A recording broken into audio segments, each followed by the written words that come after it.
अस्सलामुअलैकुम सामीन, social India news में आपका खैर मकदम है। खबर का उन्वान है मदरसे का मुसाबका। मगरबी उत्तर प्रदेश के ज़िला सहारनपुर के गांव अम्बेहटा पीर में वाक़े मदरसा अबू बकर सिद्दीक़ में तलबा का कुरान करीम का मुसाबका हुआ है। मुसाबके का मतलब होता है कि तलबा कुरान करीम पढ़ते हैं, माहिर हुफ़ाज़ किराम और कारी साहिबान उसको सुनते हैं। इस मदरसे में भी ऐसे ही हुआ है। ये मदरसे का अंदरूनी मुसाबका है।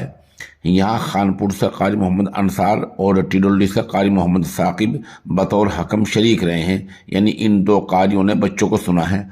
इस मुसाबके में मोहम्मद शुएब ने पहली, मोहम्मद शादान ने दूसरी और मोहम्मद शादाब ने तीसरी पोजीशन हासिल की है। मदरसे के सरपरस्त मौलाना मोहम्मद उमर कैरानवी, मोहतमिम कारी मोहम्मद आबिद कासमी और इन बच्चों के उस्ताद का नाम कारी मोहम्मद मुबीन है। तलबा ने इस मौके पर जो पढ़ा है उसकी एक एक या दो दो आयतें पेश खिदमत।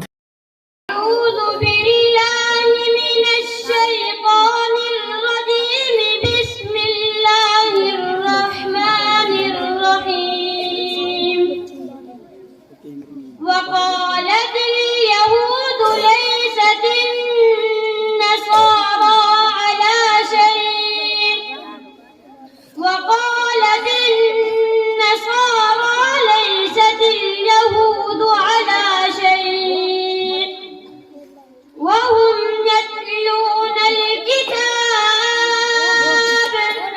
ومن الناس من يقول آمنا بالله وباليوم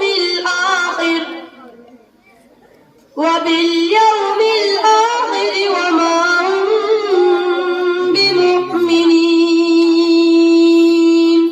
مودة للذين آمنوا الذين قالوا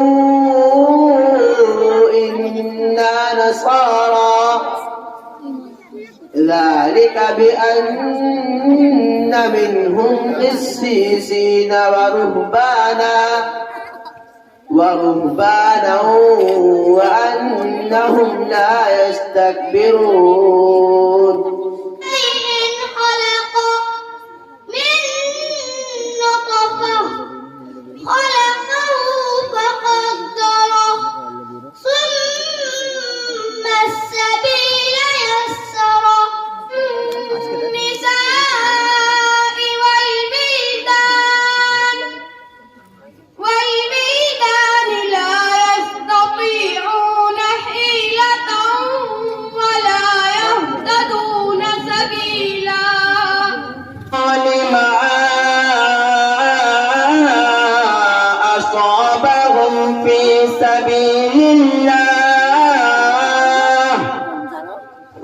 سبيل الله وما ضعفوا وما استكانوا والله يحب الصابرين.